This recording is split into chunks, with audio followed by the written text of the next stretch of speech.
February 2024 रोजी शिर्डी या ठिकाणी राष्ट्रवादी काँग्रेस पक्षाच्या शरद पवार गट यांचं अधिवेशन संपन्न झालं। या अधिवेशनात सर्व पक्ष कार्यकर्त्यांसमोर आमदार जितेंद्र आव्हाड यांनी श्री प्रभू रामचंद्रांबद्दल जे वक्तव्य केलं आहे त्या वक्तव्याचा भाजपाच्या वतीने निषेध करण्यात आला।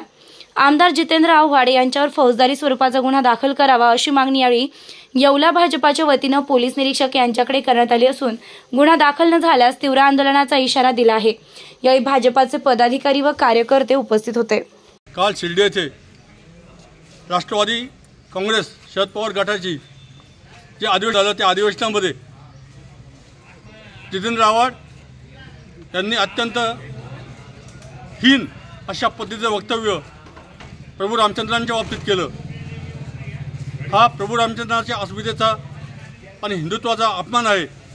सबब त्यांच्यावर द्वेषपूरक वक्तव्य केल्याबद्दल राष्ट्रद्रोहाची ही कारवाई करावी आणि धार्मिक शांतता बिघडणार नाही याबाबत संबंधित सुरक्षा यंत्रणांनी सजगता बाळगत जितेंद्र आव्हाड नेहमीच हिंदूंच्या भावना दुखावणारे वक्तव्य करणारे गरळ ओकणारे जितेंद्र आव्हाड यांनी परत एकदा प्रभू श्रीरामाचा अपमानजनक वक्तव्य केल्यामुळे आम्ही इथे सगळे भारतीय जनता पार्टीचे कार्यकर्ते पोलीस स्टेशनला त्यांच्यावर गुन्हा दाखल व्हावा म्हणून निवेदन दिलेलं आहे।